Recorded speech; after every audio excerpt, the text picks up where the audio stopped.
Welcome to the brand new jewel in Formula One's increasingly bonkers calendar. It's round 6 of the 1991 season, and for the first time ever, the Chinese Grand Prix is on the books. But we're not going to Shanghai 13 years early. We are holding it here in Macau. Yes, Macau, a street circuit so tight, so twisted, so perilous that even Formula 3 cars look uncomfortable threading the needle through these Armco line nightmares. And yet somehow someone signed off on letting full fat Formula 1 machinery loose here. Lord help us. It's a circuit of barely contained chaos, no runoff, barely any room to breathe, and the kind of corners that make Monaco look like a Tesco car park. If you so much as blink wrong, you're in the wall. And given the state of my Coloni this year, I might just sneeze and explode. But here we are. Outlap is underway, tyres are warming up, kind of, and I'm getting my first real taste of a track that might as well be made of glass and barbed wire. Now Macau is all about rhythm. It's about trusting your car when it's got no reason to be trusted. You throw it into blind apex after blind apex and just hope you emerge on the other side without a suspension arm poking through your kneecap, which in a Coloni isn't so much racing as survival. And for the record, Schumacher is still dragging this poor grey sled around the world trying to prove a point. This is the ultimate test of precision, bravery, and how long I can go without swearing into the radio. So let's do this. Let's see if we can even survive qualifying before the chaos of race day arrives. I think my strategy is just gonna have to be survive at the moment. I've never raced this track before, so everything is brand new to me. And we saw that Jordan spun as we came out of the pit lane. I think that was Damon Hill. So be interesting to see. He'll probably continue from there, but that was a very awkward position for him to be stuck on. And how on earth did he even get there, in all honesty, because he's only just come out of the pit lane. But we're going to thread our way through. The circuit is getting ever tighter here, ever tighter, and now is even tighter still. And I've not allowed for it, and into the wall I go. I had someone behind me, and now I've got a Benetton. You can see their front wing there, I've got a traffic jam, and that wasn't very clever. I've now got to do my qualifying lap without a front wing, and I've not even completed my warm-up lap yet. So, the warm-up lap I thought I'd show you, obviously, because learning the circuit and lost the front wing, I thought it'd be fun to see, and I'm looking forward to getting into the European season. I think we've got Phoenix to come yet. I don't really know that track. Obviously done a couple of races where we've watched, but haven't actually driven, so yeah, that's going to be difficult. So I'm really looking forward to the European season, where there'll be some tracks that I'm a little bit familiar with, at least, even if not in their late 80s, early 90s guys. But now onto the main, and look, Hill is still there, so he is stuck. He is marooned. No one has cleared that Jordan up. I think someone's had an incident. That's one of the Ligiers had an incident already. I'm going down here. I've got to try to make up as much speed as possible, but realistically, I'm not confident, and it's going to be 32nd on the grid unless somebody has a major issue somewhere. But it's just a case. This circuit, if I'm feeling rightly, I get a feeling the AI could be so aggressive that a lot of them could take themselves out. And if I can just, that's not the way to do it though. If I could just survive, maybe I might get a point, even if I'm the very last runner by a long way off. I'm just thinking that could be my strategy for this race. Just survive, and surviving, if it gets me a point, brilliant, because it'll get me the chance, if I do decide to leave Coloni at the end of the year and not stick with them when they're taken over by Andrea Moda, it will give me a chance to get into a better chassis for 1992 if we can score a point. So ironically, this circuit might actually represent one of my better chances if the AI stuff it all up as I'm expecting them to do. Look at the scenery here though, this is fantastic, and I've never seen anything like this on a circuit.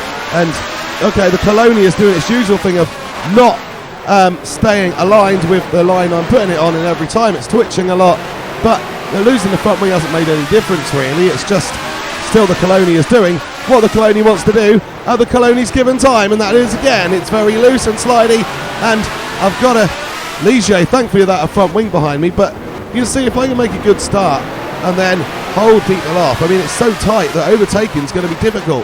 But if I can make a few overtakes early on, and there's not yellow flags scuppering that, then it might well be an opportunity to just hold on and finish up, certainly my highest finish of the year. This is so tight though, and the Coloni is so unpredictable, it's going to be very difficult. If Macau stays on the circuit, stays on the calendar into the mid-90s, I'm pretty strong and familiar with those cars, like the 95 cars, so I may well have a good chance. That's if my career continues to 95. You've got to remember, this is a simulation of real life, and Schumacher is in the Coloni, so it could be that he gets dumped at the end of this season, never to be seen again, or he gets into Andrea Moda next season and gets dumped then, never to be seen again, because being in a team that's, you know, is going to go bankrupt factually, because I don't create new teams or extend their lives, you know, it's going to be a case of the qualifying lap is done, very far off the pace indeed, but yeah, it's going to be very much a case of trying to survive and sticking with teams that are going to have a long-term existence. So let's have a look at the grid then, and we see I am 31st actually, Damon Hill behind me because he didn't set a time, he was stranded in the track for that permanent thing. Nigel Mansell's going to take pole here, Senna's going to be second, Patrese, Prost, Nannini and Berger. So that is your top six. Warwick's done alright, Pirro has done a bit better in his Benetton as well. Benetton overall much stronger. There we go. So we're starting in 31st here, but I can't see anybody behind me. I can't see Hills Jordan. I don't know where that car is then, but we're going to try to get off the line and see what we can do. Hopefully there won't be too many yellow flags scuppering the opportunity to try to move forwards. And although the car is handling so horribly, even for that first corner I haven't really got to do much, but it's handling so horribly that I'm going to get anywhere near these cars, and I know there's a tight turn down there somewhere, and that may well be my last chance to make up some places. But yellow flag is out. I'm gonna sneak. I think I've got nothing to lose. Once they're all delayed and it's chaotic, I'm just going to sneak and hopefully I won't get penalised. Doesn't look like it did. So up to 24th, but already some ground lost to the cars in front. Realistically, I've not got the pace to compete with them anyway, but it would be nice to, you know, be as high up as possible, as early as possible, and we're just at the moment doing this race as strongly as we can, trying to get up as far as possible and get the best result possible. And Perez Salah in the Minardi behind. So there is Damon Hills Jordan. So where did he start then? I'm trying to figure that out. I mean, is he starting way off behind me, or has the game done this glitch where it starts the last starter first? Damon's on his own, and yeah, he's ahead. He is ahead of everybody. So Damon's been given, what, a 5-10 second head start, but it's his rookie season and he's made a lot of mistakes so far. If Damon Hill holds it on the road, I'll be stunned. But the longer Damon can stay in the lead for, the likes of Mansell and Senna will be able to catch him up. So, well, this is a fascinating scenario here in China, because Damon may well be able to cling on to some points. First points for Jordan in their debut season if this keeps up, and I think that's got to be their aim. They've had the fortune of being placed up, and I couldn't avoid that because I'm not editing the grids on this one. It's all organic, so maybe the Macau track is only programmed to take 31 cars, so it doesn't know what to do with the 32nd one, which is why Damon went out of qualifying, but why he started on pole. So although technically my position was 31st and I was off the back, I do not class that I have succeeded in getting off the back of the grid. Now here is that Nemesis corner from qualifying, and I thought I got it right, and then I think I was getting nudged from behind by Salah, and he's pushed me in to the barrier, and that, well, I've lost my front wing already, so that is not pleasing news at all. I am pretty annoyed, but I'm still in 24th place. I'm hearing a lot of cars getting damaged up at front, but they're not. I'm so slow that I'm not able to even catch up to damaged cars and the queues that they are causing at the moment, so it really is just the case. Here is a replay of the start from second downwards, as we know Damon is up in the lead. Nigel Mansell then got to get away ahead of Senna and Patrese, and he will be able to do that. The McLaren, which was starting to show improvement, we thought, a bit further back here this weekend, but it's Senna and Patrese. Senna determined to pass Mansell, but so far that has not happened, and Berger has already lost his rear wing, so that is one of the Ferraris damaged. Here come I think, what's happened there? I think Perez Salah must have passed me. I've now repassed him. In fact, what's going on? I've got damage, so I'm having to be very cautious. So Louis Perez Salah has come past me. I don't know why. I think, yeah, that was a damaged McLaren, I think, of Thierry Boutsen potentially just coming out of the pits, and that's why I was racing against the McLaren. But now it doesn't look like I'm going to be racing against anybody. That is surely race over. The car is still running, so I'm going to try to guide it round, because cars have made mistakes. They've picked up damage, but yet they've still come out of the pit lane ahead of me after one lap. That is how slow I am and how much I am struggling. But I am just running around with flames sparking now, because I am not stopping unless the car stops. And I mean, obviously, if there is a race where, that's me off again, but there's nothing else left on that side of the car to damage. If there is a race where I go out at the first corner, that is literally going to be the race. That is going to be the whole edit, because I won't get any more footage after that. So, the more I keep going, the more race you guys have got to watch, and the more questions you've got answered, because otherwise we just have a bit of a random result. And, well, at the moment, though, I'm still leading. It'll be interesting to see what the order is up at the front now, because so many cars have made mistakes and gone off. And I would imagine that top six has certainly shuffled a bit. Berger, we know, had damage. I think that was Boutsen that emerged in front of me. So, that's why I was racing against the McLaren. But, here we go. Here's the replay. So what happens here? Mansell started to catch Damon Hill. I think this is the first lap. And Mansell goes off and loses his rear wing. And Senna hasn't lost anything yet. So Senna will now be able to fully apply pressure on Nigel Mansell. But this might protect Damon Hill.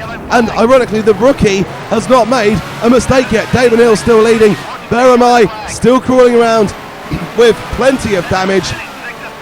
Enough damage to, if that was food, it would feed a hungry family for a month, I swear to you. But it's just damage. And in this case, it is making my life incredibly difficult. Here comes the Nemesis corner again.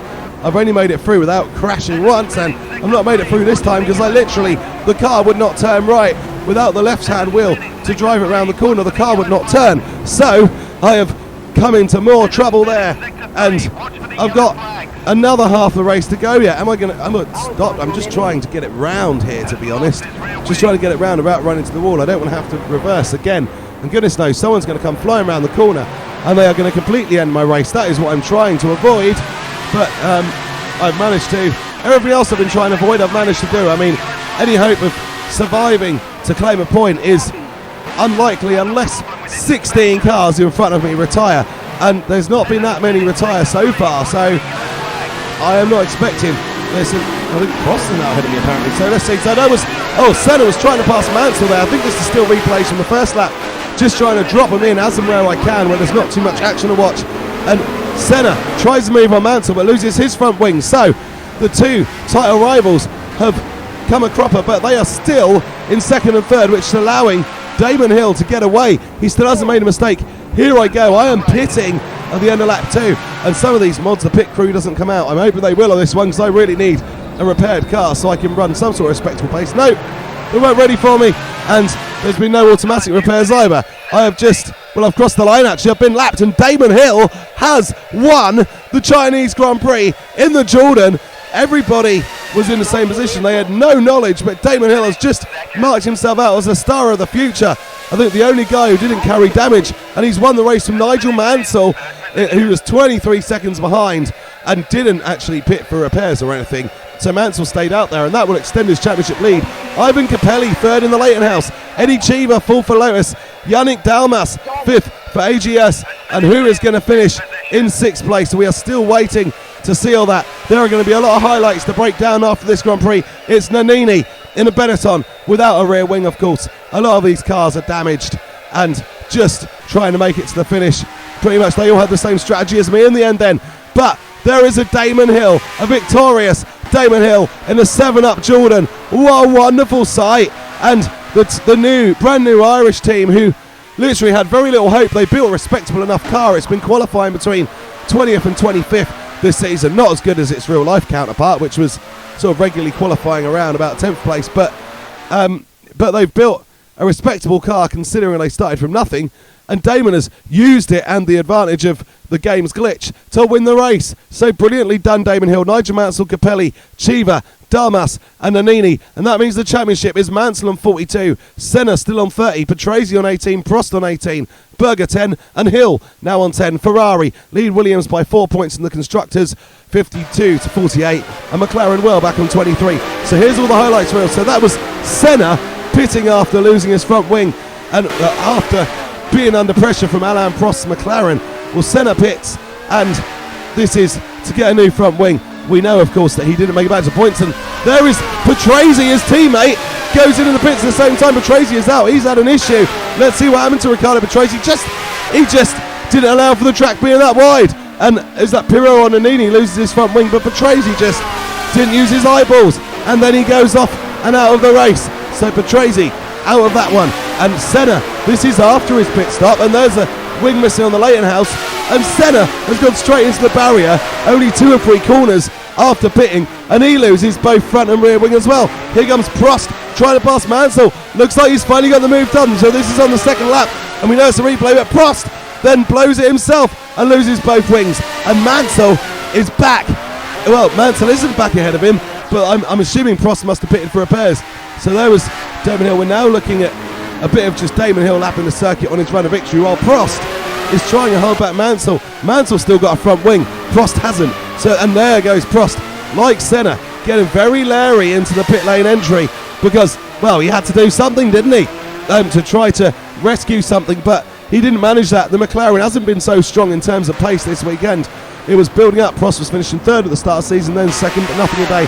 And here am I, struggling round, and we're going to look at a replay of from outside the car and what happens to aka Michael Schumacher, me driving. So Michael Schumacher in the Coloni goes in the turn, he's already lost his front wing and then just totally loses the rear. So he's done what everyone else has done, but instead of losing, he didn't have a front wing to lose. So the game has decided to take off his left front wheel instead. So Michael then struggling around the circuit, and we're going to watch this tale of woe, because he was really running around without nothing for a long time, and it looked spectacular, but it certainly wasn't slow.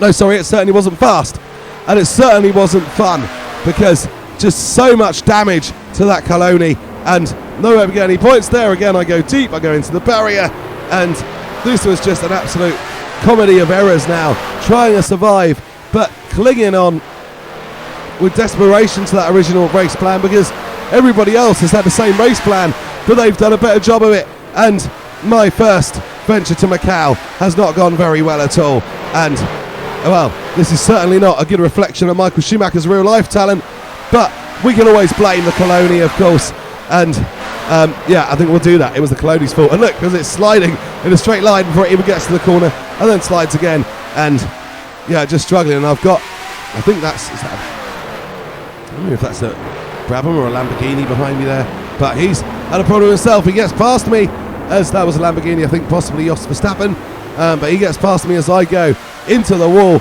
again, and it's just, this car is totally undrivable, and why I'm trying to drive it sort of defies belief really. This is a bit further along the lap where I tried to get into the Nemesis corner. This is a definite Nemesis corner.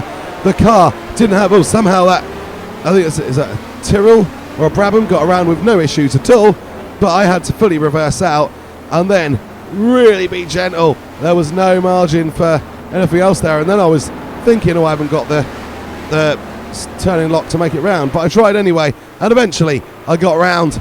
But well, that was a massive palaver, wasn't it? And the whole race was a bit of a massive palaver for me.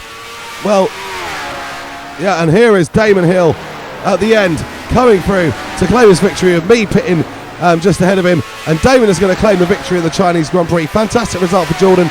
If you enjoyed this race, you're enjoying watching the grind, and you're enjoying watching 7up Jordan win Grand Prix, then please do like and subscribe. Subscribing is free, and it really helps the channel out. And take care, thanks for watching, and I'll see you in the next one.